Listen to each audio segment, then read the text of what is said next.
Good evening, I'm Mo’3Times, and welcome. Already messed up. I love it. How about we fix this? We're gonna switch it. We gotta switch it. There we go.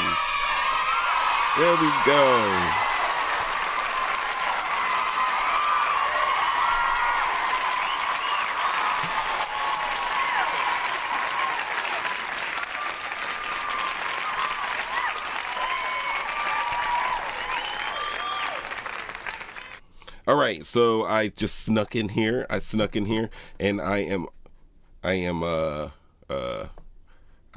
here today, and I am doing, like I said, show day 9. Let me take that logo off.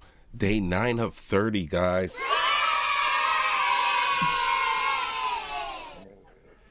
Day 9 of 30, my good peoples.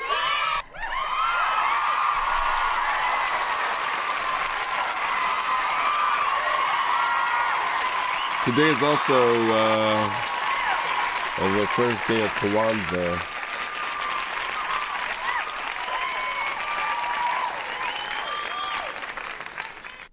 Let me tell you guys what's going on. All right. Tonight, I'm going to talk about the true meaning of Kwanzaa's first principle, Umoja, and why unity was placed at the foundation of the holiday. I'm going to break down who created Kwanzaa and what it was meant to address in the black community, and clear up common misconceptions that still circulate about its purpose and the values. Now, in the second half, we're going to turn to real world consequences, okay? We're going to talk about policy and enforcement. We're definitely got to talk about ICE in these days and times. I'm going to walk you through some recent ICE mishaps. We're going to unpack a New York Times investigative report. Of course, when New York Times do these video investigative reports, they are excellent, and we're going to react and comment on those. And basically that report reveals how immigration raids and operations have swept up U.S. citizens and lawful residents, often with little accountability. I'm going to give you some facts, I'm going to give you some context, and we're going to ask some hard questions. We're not going to just hit you with the slogans until right now. There is no we without you. You want to join in on the phone lines on We Wednesdays when we kick it with the Jump Out Gang.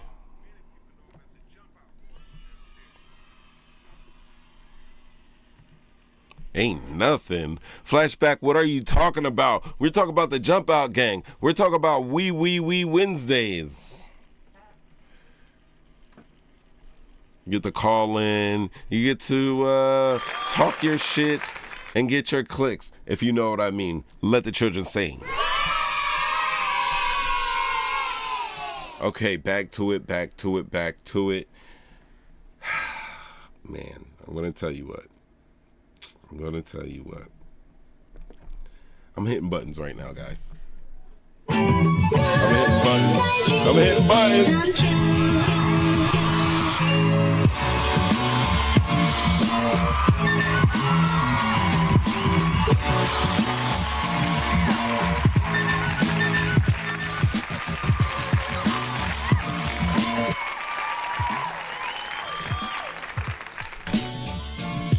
Yeah, so I definitely just want to say thank you for everybody that's tuning in right now. I hope you hit your alarms, your alert notifications, share, like, subscribes, and all that good stuff. It's been an excellent day. I don't know what I'm doing right now. That's my jam, though. I'm not going to lie. That is my jam. Oh, let me come up in here. So I've been playing. I got new toys today. And I've been playing with my toys today. Kato, what's good? Love, what's good? Flashback just text me like, yo, what's going on with day 9 of whatever. I sent the link to the group chat. I don't see him on here yet. I don't see him. What do you mean, yay? Oh. It is something flashback. Get on here right now. So check this out, all right? We're going to do a little Kwanzaa. We're going to do a little bit of ice. I got some insane footage. I'm going to walk you through this. Ladies, I know you're in the chat right now. You're going to want to watch this. This is crazy. And we're going to break it down. We're going to ask some questions. I'm like, what the hell is going on in this world? Aren't we going to do that? Now, check this out. I don't know if you guys see this, but this is what I got for Christmas. It's just like a little scene grabber. It lets me program different things in there. So like when I say I'm going to hit this button so I can show you what the show title is today. Boom. You see that? You see how I did that? You see this? See how I switched back? You see this? I just switched over here. One push of a button. This is what I'm doing. I'm about to show you guys Umoja right now. That's what I'm about to show you guys right now. And look at my cool little toy. If it was wee episodes and I said something, I was like, yo, like, whatever, come for me, get back, get at me. You know what I mean? You know my phone number. Then I'd hit this button right here. Boom. 313-825-5557. Let me tell you how I broke this thing down. I broke it down to, you know how I'm always like, oh, I need to get the call in. Yo, I can hit this button right here and it will bring up the call-in lines. It's a little tricky. If it doesn't work fully all the way, regard me. But let me push the button. Let's see it.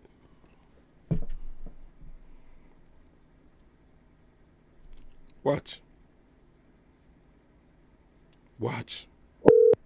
I'm not pushing anything. Thank you for calling Call-In Studios host and call screener line. Please enter your show or meeting number and press pound. It's about that. I'm not dialing. I am not dialing. Enter your 6-digit PIN number.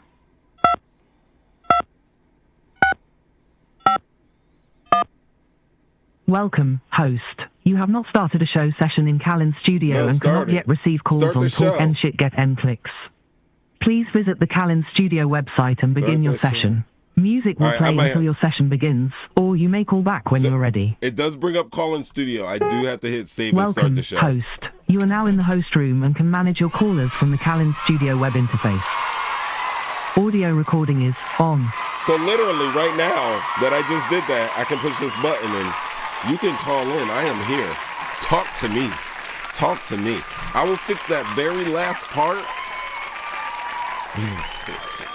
But I'm not going to lie. If I fix that last part, it's probably going to take me at least like 15 minutes or a half an hour just to fix that last part for where we'll actually start the show on Call-In Studio.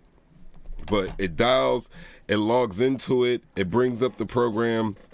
I just have to click one extra button. That kind of sucks though, right? I know. That's what I've been doing today. Playing with my toys. That's what I've been doing. Back at it. All right. Let me push this button. Let's go to the here. Okay? Let's go to the here, and I'm going to break it down to you. Because we're going to talk about a little bit of Kwanzaa history and the importance of the first day. Now, people are going to ask you what Kwanzaa is, and I'm going to tell you this, and I'm going to use it. I get to use another button right now. All right, so Kwanzaa is a cultural holiday. It was created in 1966. That's right, 1966, and it was created by one Dr. Maulana Karenga. I know I rolled my R's. All right, I'm going to throw this picture up right here, and that is him right there. He's got a little fur on and some glasses. He's fly. He is fly. He's fresh to death. Now, he did this in the aftermath of the Watts Rebellion. Watts Rebellion was basically like, if you guys remember in the 90s when the LA riots took place, well, it was about the same thing, but it was the Watts Rebellions. And these riots or rebellions, as people will call them, are basically over the same thing. Not enough jobs, not enough access to healthy foods, not enough access to education. police brutality, and the politicians basically ignoring certain segments of the city while taking that tax money, if you know what I mean. I know, it is disgusting. But time and time again, these rebellions happen, and then time and time again, people are like, hey, we need to investigate why this is always happening. They put these commissions together, they do these investigative teams, and they always find out that, hey, people always do well when there is education, good food, good health care, and opportunity to stepping stones for success, as well as police not beating your fucking brains in every other night, if you know what I mean. I'm sorry, I got off a trail for a second, but he also designed Kwanzaa to help Black Americans reconnect with African cultural values. African Americans have lost all of their African identity. Obviously, the diaspora is wide, large, and ranging, and a lot of these countries where slaves were dropped off were liberated. Were liberated hundreds of years ago. They got to form their own national identities, have their own little things, and that doesn't really happen for blacks in America. It's not the same as, like, I don't know, like blacks in Jamaica, where their culture is widely accepted and it's a majority of black people over there. African American blacks, it's kind of different. It's a deeper conversation, and it's a conversation that requires more than just my solo voice here, and we don't have time enough for all that. We got to do what we got to do, so I'm going to just give you the skinny of it, all right? He basically designed it to help Black Africans reconnect with African cultural values. He wanted them to rebuild community after social rupture, and he wanted them to have the ability to assert like a sense of collective identity, if you know what I mean. And it's not a religious holiday. It does not replace anyone's faith tradition. It is a values-centered observance. Now, Kwanzaa runs from December 26th to January 1st. Each day focuses on one of the Nguzo Saba, aka the 7 principles. Now, this is drawn from various African philosophical traditions and adapted for contemporary life in the African diaspora. The 7 principles goes as such. We have Umoja, which means unity. We have Kujichagulia, which means self-determination. Say that again.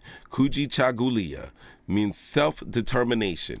We also have Ujima, which means collective work and responsibility, followed by Ujama, which means cooperative economics, Nia, which means purpose, and Kumba, which means creativity, finally followed by faith, which means Imani. I used to always think Imani was the first principle, but I was wrong, obviously. The first principle is Umoja, which means unity. And the first day of Kwanzaa centers on Umoja, meaning unity, and it's intentional. And Karenga said that basically, I'm placing unity first because there is no other purpose and no other principle that can function without it. That's why we got all the hands on deck right here and everything like that. Right? Now, before self-determination, before we talk economics, before we talk creativity, there must be cohesion. Umoja emphasizes unity. It emphasizes it not only in the family, but in the community, as well as the nation and among people of African descent worldwide.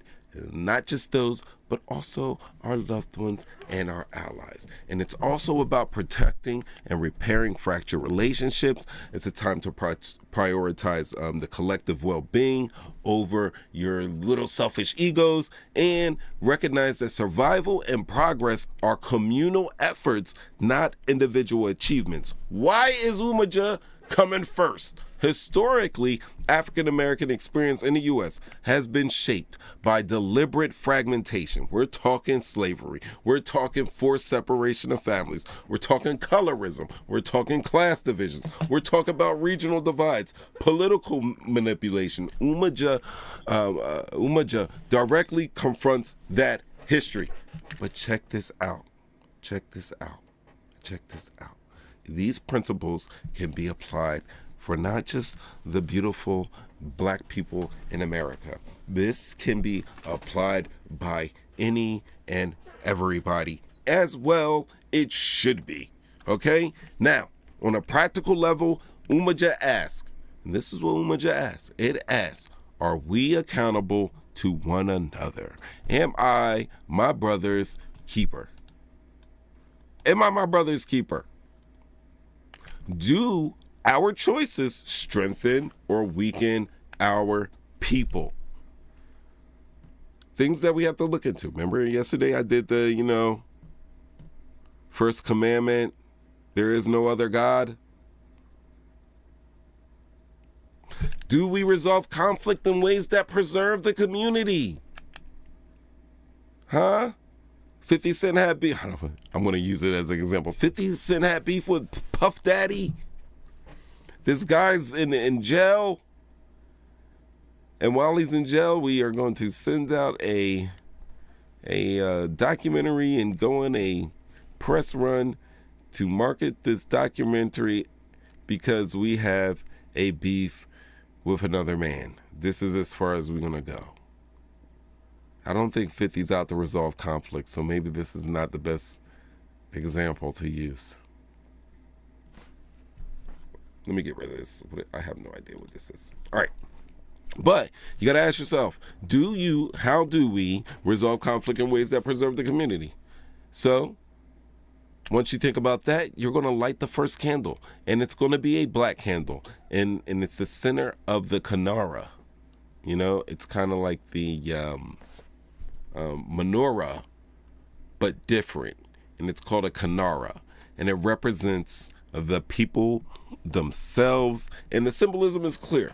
The people come before ideology, the people come before money, and the people come before ambition. So, what the first day is meant to do, Umoja is not abstract. It's meant to be practiced through reconciliation and forgiveness. You're supposed to have shared meals and conversation. We're having shared conversation right now because I got the chat open.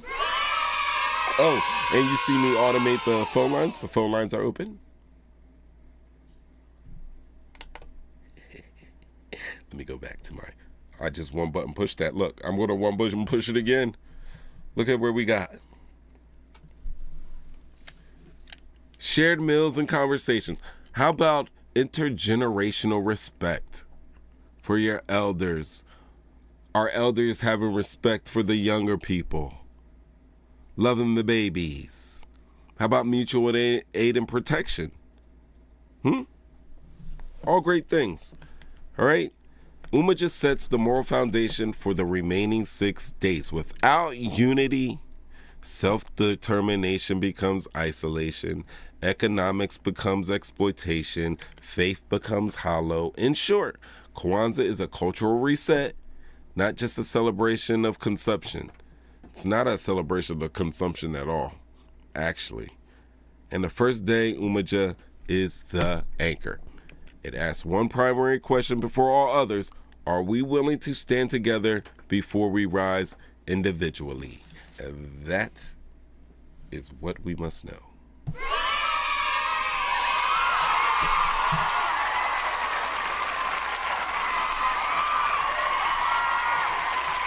Drum riff. Talking shit, getting clicks. Mo’3Times in the house. Day 9 of 30. We just got done talking about Kwanzaa.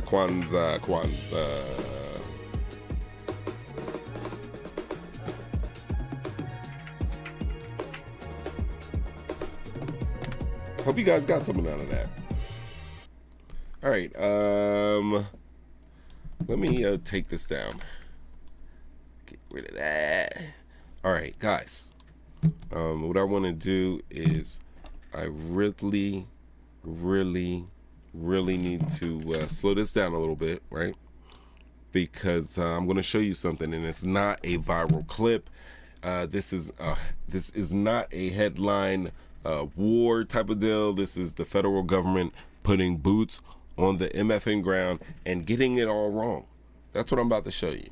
What you are about to see comes from a New York Times investigation into an ICE operation that didn't just miss the mark. It didn't just miss the mark. It raided the homes of citizens that were U.S. citizens. It raided the homes that had families. We're talking about kids, people who had paperwork, people who did everything the system tells you to do. And here's the part that should make everybody uncomfortable. Everybody uncomfortable, no matter where you fall politically. It's not just like this is a humanity thing. This wasn't some rogue local police department. This wasn't just one bad cop out there. This is a federal operation backed by policy, protected by laws, and cleaned up with excuses afterward. The administration keeps telling us these operations are targeted, precise, and about public safety. But tonight, we're going to test that claim against reality. Let's get into it. Drum. Do I drum riff through that? No. That's not a drum riff to do it. I should just hit yay, do a little applause, do a little air horn to wake everybody up, and then hit play. It's just after 6 a.m. on Flower Street. Amid the morning calm, a security camera captures a SWAT team moving in formation. Operators in tactical gear carry ladders into the backyard. Another group enters the front and attaches strips of explosives along the windows and door. Inside, Jenny Ramirez and her 2 kids are sleeping when her phone rings. It's a neighbor calling. Jenny, wake up. I see a lot of police in front of your house. Are you okay? Get up. Out front, an armored vehicle pulls up. It's carrying a canine team, a photographer, and a drone operator. At the end of the convoy is a U.S. Border Patrol vehicle. These are federal immigration agents at the home of U.S. citizens, and they're ordering them to exit immediately. Agents wait 14 seconds, then blow out the bedroom window. My 6-year-old started screaming, we're here, we're okay. But he wasn't understanding. It wasn't like something that happened to the house and they were coming to help us. I told him, they're not helping us. Inside, Jenny Ramirez and her 2... Yeah, I'm sorry. I have to go. It's just after sleeping when her phone... Listen, I hope you guys are looking at this, right?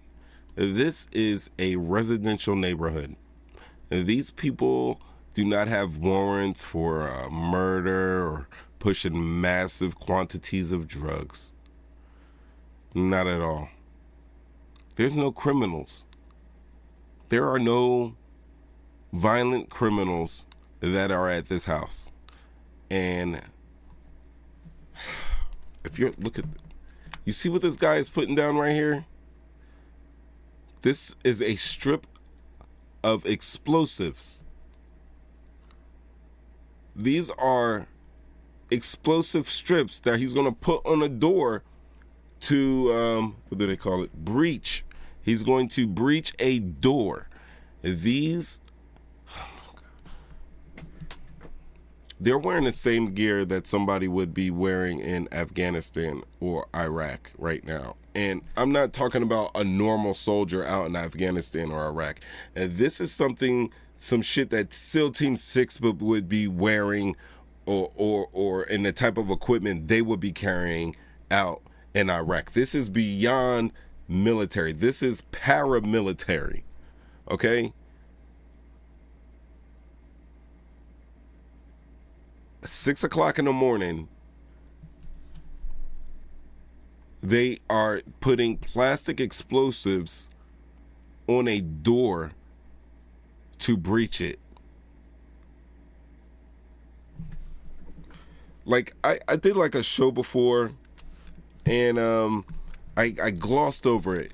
But years ago, I had a conversation about the militarization of police officers in America when I was walking through these townhouses that I used to live in, the neighborhood I used to live in, and I watched how in the early 2000s, how local police were wearing paramilitary equipment like this. They were masked up with baklavas, and they were hanging out the side of a minivan that had dual sliding doors. They were hanging out both sides like they were doing some type of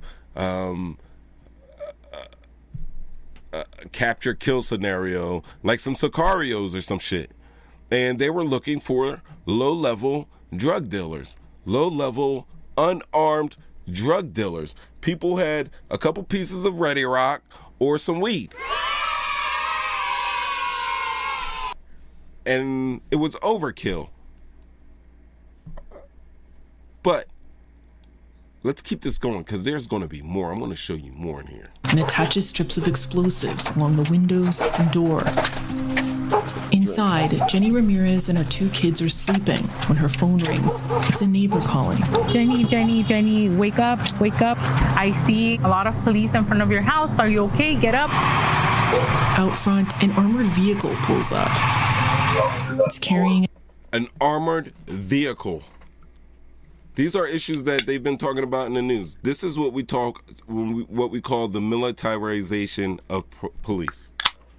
Dogs, armored up vehicles. Those vehicles are made to stop rockets and IEDs and small arms fire. You know, and this is what they're pulling up with. 6 o'clock in the morning. In a residential neighborhood. A canine team, a photographer, and a drone operator. At the end of the convoy is a U.S. Border Patrol vehicle. These are federal immigration agents at the home of U.S. citizens. And they're ordering them to exit immediately. Agents wait 14 seconds, then blow out the bedroom window. My 6-year-old started screaming, we're here, we're okay. But he wasn't understanding. It wasn't like something that happened to the house and they were coming to help us. I told him, they're not helping us. The second explosion blows off the front door. We wanted to understand what prompted this show of force and use of manpower. This is disrespectful. If you're asking me, this is totally They blew that lady's door off. Her 6-year-old child is in there thinking that the police are there. Their 6-year-old child, children are the future, is thinking that those guys dressed up in military, those guys as a kid he probably thinks are like the most badass human beings on earth. And they are. A lot of them are. The badass human beings on earth. He's thinking like, they're the good guys. And he's finding out the hard way at a tender age of 6 years old that these are motherfucking fascists. Straight up. I'm sorry. I was going to keep my hate and disdain for the end of this, but I can't contain it right now. He's thinking that, they're there because they're somehow trying to protect us. And no, they're just trying to trample your rights. And this lady right here is telling their child, and this is probably the worst time to have this conversation. But there's a lot of people in there that look like her, and you guys need to start having this conversation with your children. This is coming from a black man who, as a black boy, got to talk about racism in America and how to conduct myself and move and come home safe. It's crazy as hell that we have to do this, but we're also here and about Umoja, okay? It's about unity, and part of being together is staying alive long enough to be together. And these are some of the things that, unfortunately, we have to teach our children. That, listen, something like this could happen, and this is how you're going to want to behave. You're going to need to have some contingency plans. You're going to need to get a way for them you're going to need community to get word back to you of where they're taking your loved ones, because these MFers are pulling up in unmarked cars, mass, ripping people off the street and taking them to other countries. You know, and before they get to those other countries, a lot of times they're held in detention centers. And if you can get the most information of where your loved one is, the faster you can get that information, the quicker you can get a lawyer, the quicker you can get some type of authority over there to get your loved one back, because they are taking innocent people. The administration said they were out for criminals and gangs and thugs and drug dealers, but no, they are taking hardworking, honest American civilians, citizens. All right, I'm gonna hit play. I told them they're not helping us. The second explosion blows off the front door. We wanted to understand what prompted the show of force and use of manpower.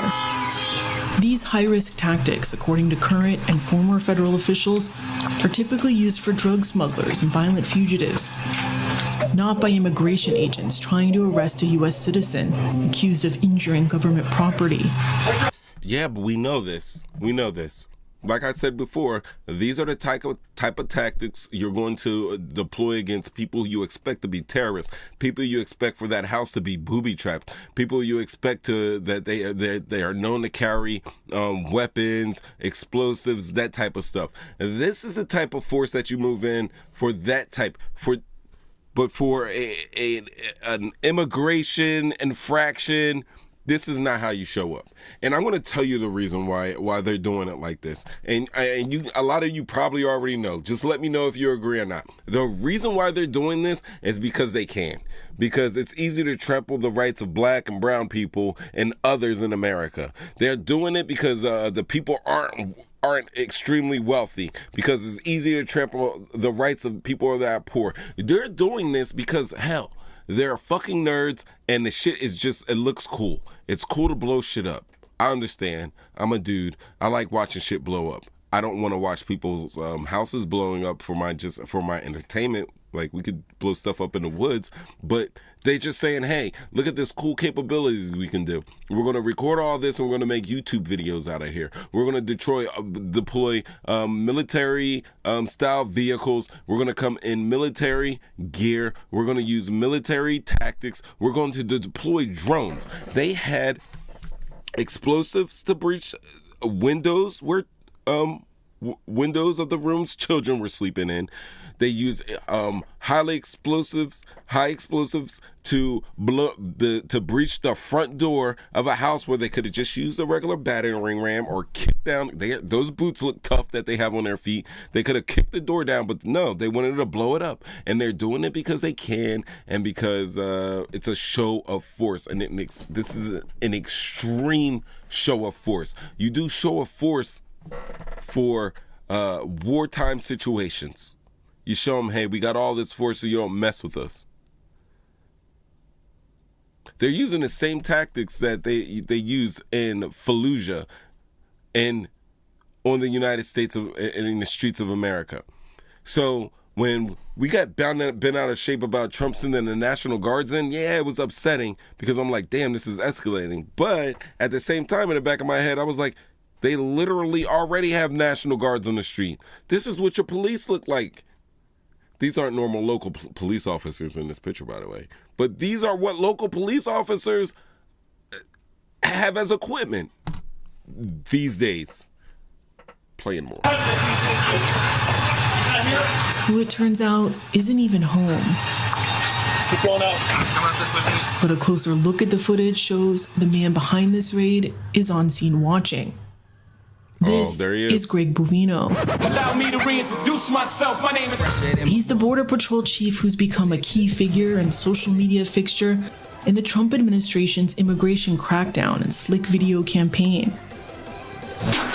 Bovino's rolled out cavalry in Los Angeles, boat patrols in Chicago, strip mall sweeps in Charlotte, injecting Border Patrol tactics into areas nowhere near the border, and sending agents trained to patrol vast deserts for border crossers into busy urban communities to round up unprecedented numbers of potential deportees. Yeah, Greg Bovino is a piece of shit. I'm sorry, excuse my language, but he is. He's a piece of shit. All right, he was behind Operation Midway. Remember in Chicago, they were grabbing people out the projects, black people out the projects. I was zip tying children at like 5 o'clock in the morning and had them out in the cold in Chicago. Well, he's the one who led that aggressive campaign back then, just a couple of weeks ago, which included a lot of mass arrests and the use of chemical agents against protesters. He's also behind this here Los Angeles raids back in June of 2025. As he served as the tactical commander for a major operation in Los Angeles that sparked citywide protests. Okay? He's pretty trash. Let me remind you, though, of this. And by invoking the Alien Enemies Act of 1798, I will direct our government to use the full and immense power of federal and state law enforcement to eliminate the presence of all foreign gangs and criminal networks, bringing devastating crime to U.S. soil, including our cities and inner cities.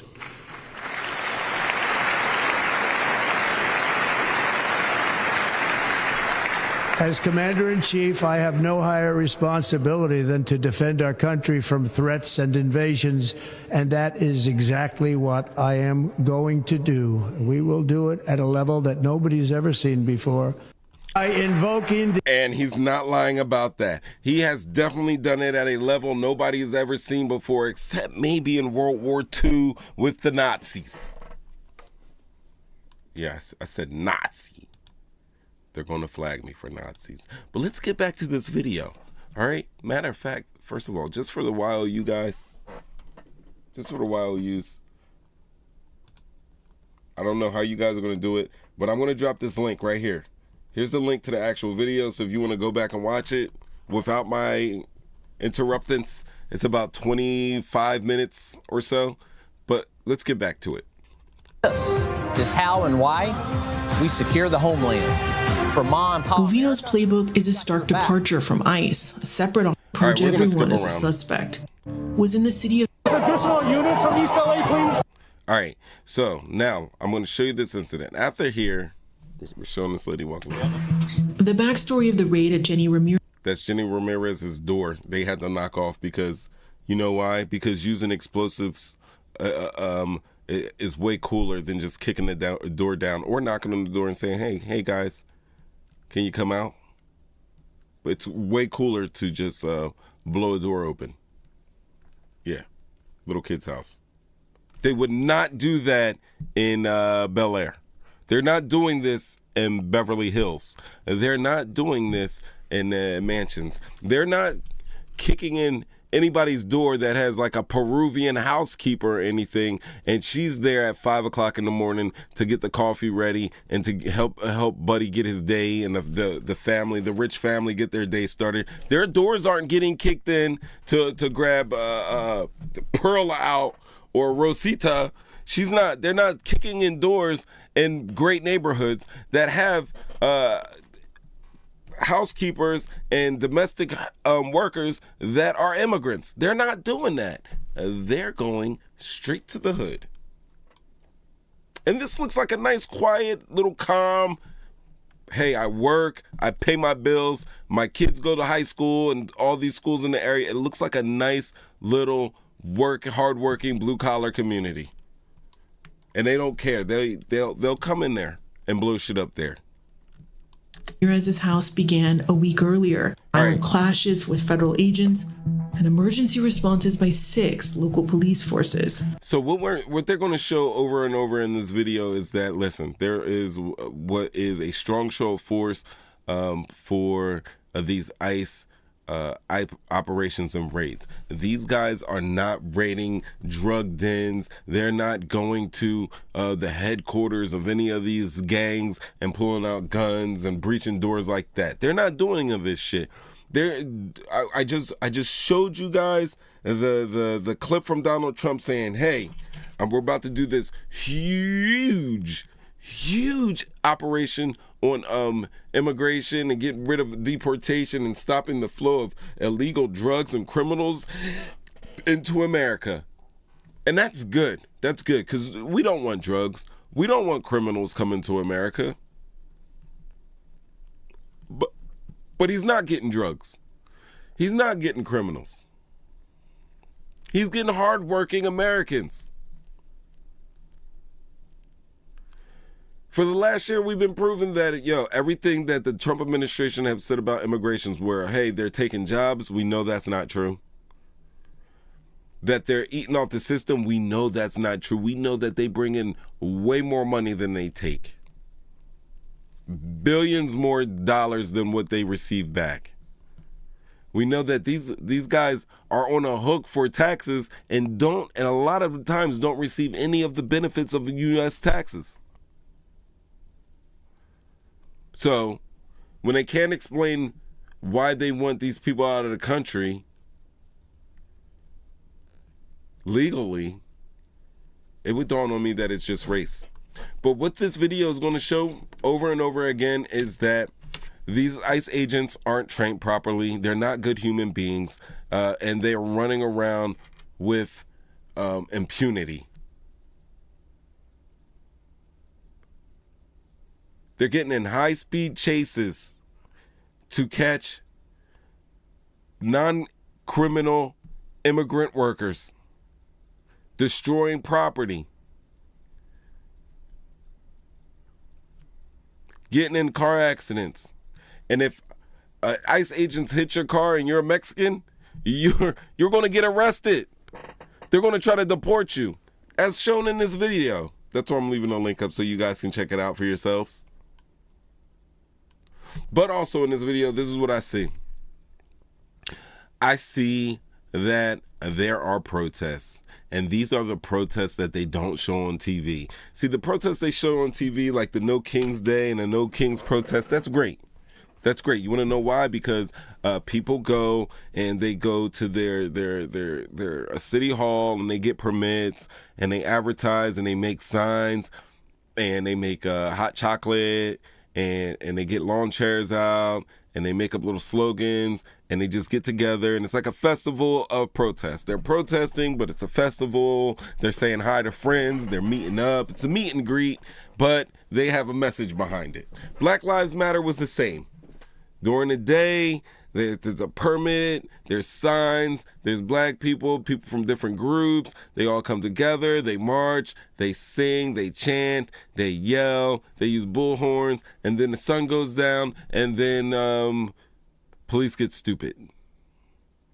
Or an unknown actor throws a Molotov and sparks some type of event to get the people cleared off the street. But what's happening here is that a lot of people, they're doing this in broad daylight, and people are looking at ICE agents running around and no manners, no decorum. They're just trying to snatch people off the street. People are like, hey, I have my passport on me, I have my license on me, and they're disregarding it and still roughing them up, treating them like second. They're not treating these people like human beings.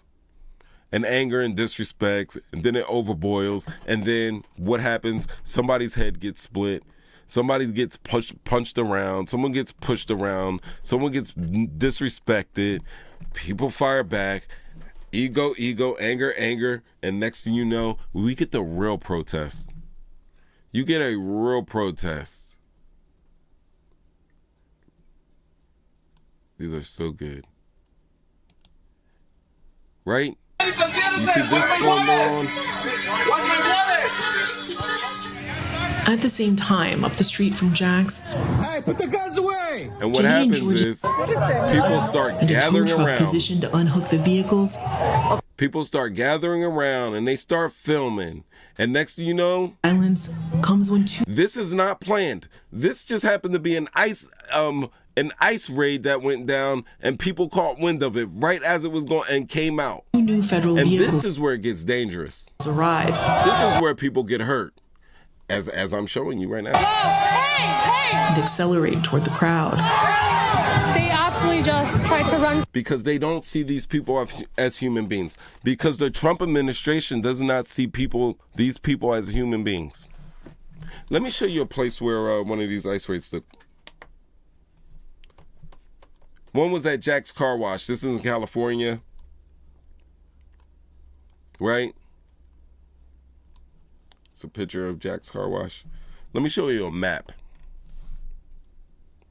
This is in Bell, California. We got a Jack in the Box here. We got a Boulevard Burgers. Looks nice to eat. We got a Tacos Gavilan. We got a Northgate Gonzalez Market. We got a, check this out, the Jaime Escalante Elementary School. We got a Cricket Wireless. We got a Elena Ardiendo Pizza Restaurant. Right?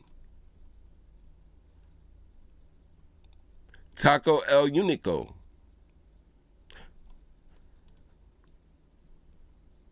World Famous Grill. I'm going to say that this area here where this raid took place is full of people of color, full of Spanish-speaking people of color.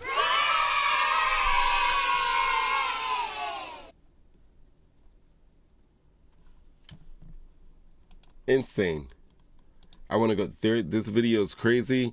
I implore you guys to watch it. I implore you guys to check that video, this investigative report out. I've done these before, and I have done I did a 44-minute Kyle Rittenhouse video.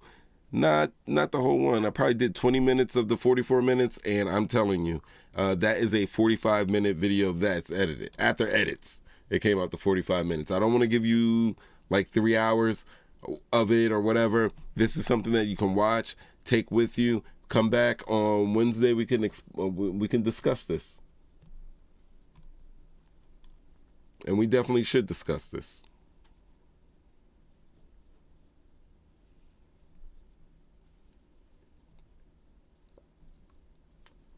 So, what do you guys think in the chat? What do you think about how ICE pulled up on that lady's house? What do you think about seeing what an average ICE raid of someone's home looks like in 2025? How they've turned it into a Call of Duty. That's what it looks like. It looks like a round of Call of Duty. They're playing video games now. They breached that woman's door. They lined up like Navy SEALs, breached the door, and sent a drone in a house. But you know what in these type of military operations usually happens now? Before they breach that door of the house, they've done intelligence work. They know who's in there. They know what time they're in there. They know if they're armed or not. They know what type of arms they have. They know which room they're sleeping in before these top operations get down. These MFers are just doing the cool part. They're not practicing. They're just pulling up and going to the game. And because of that, people are going to get hurt.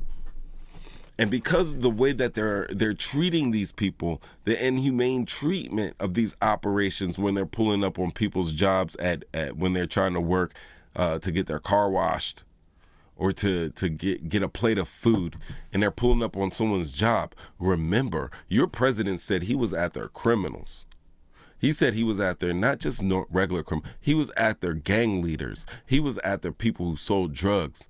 He was after the murderers and the rapists.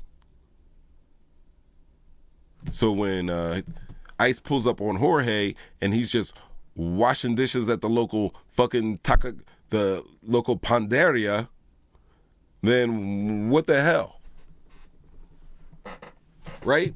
And another thing is, yeah, they're getting these high-speed chasers trying to chase one guy who may or may not have just left his ID at home. And what happens is they're crashing in cars. You see they're pulling up on sidewalks. They're hitting people. They're breaking up stuff in businesses. They're breaking windows. They're busting down doors. And let me tell you what. They fine people $998 per day. That's the maximum fine you can get from ICE or the Department of Homeland Security for overstaying your visa and not self-deporting when you're supposed to. But ICE overall, from damages and complaints, is facing over $55 billion. $55 billion worth of damages. Not just that, they're getting civil civil judgment type lawsuits, $112 million for 674 non-citizens received $112 million in damages in an ICE lawsuit.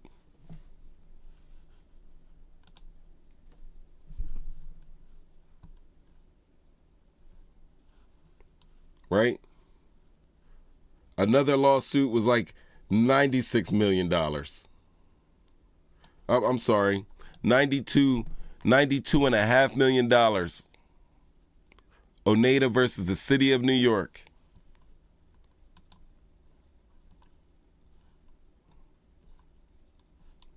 And they probably not even collected. They probably only, ICE has only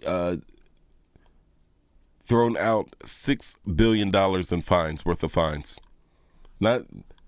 These aren't fines that have been paid. These are just fines they throw out.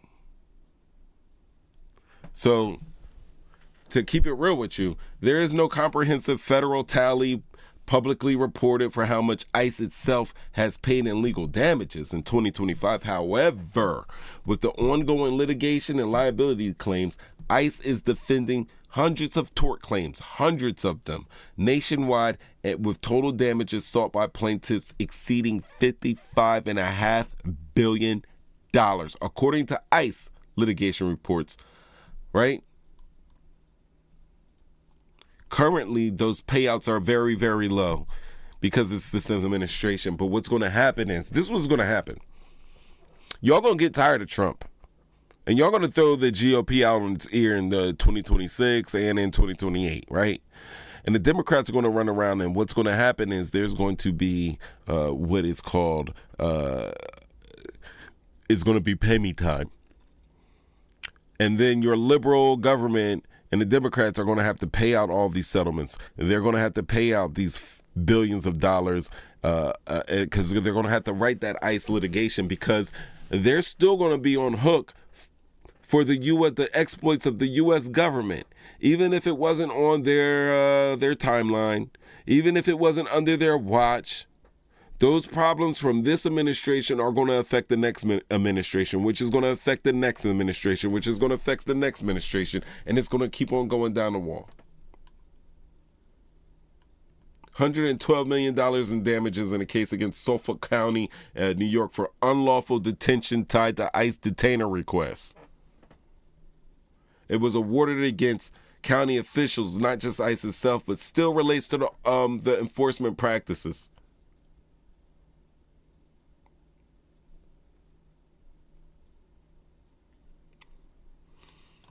So if there's an ICE litigation that totals right now $55.5 billion that is being sought that has not yet been paid, which would not probably be paid in the Trump administration, think about that money, how it's going to hit 2-3 years from now. Because they haven't paid out anywhere near 55. They've probably maybe just over $1 million.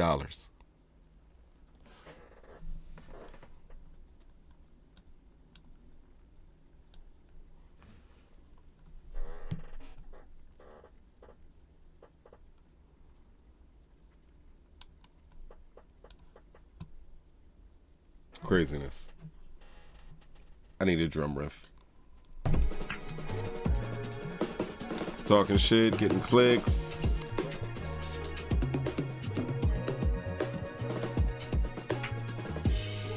Today's show, day 9 of 30. Umoja.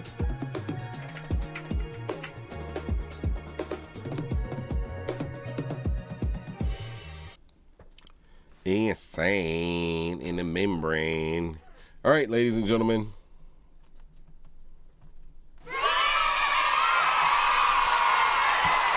Thanks for rocking out with me. Thanks for everybody that joined in. Hit those alerts. Kato, love. Appreciate you guys. Check that link. Hit the video. We'll talk about this later.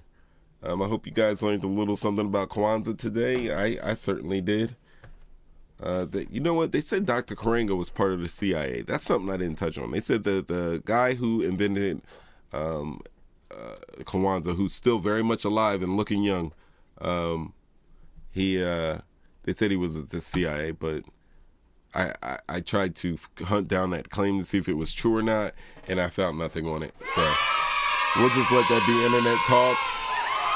But once again, I'm Mo’3Times, talking shit, getting clicks. Day 9 of 30 straight days of live streaming with Mo’3Times. Appreciate you guys. I'll check you later. Peace.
Ain't nothing.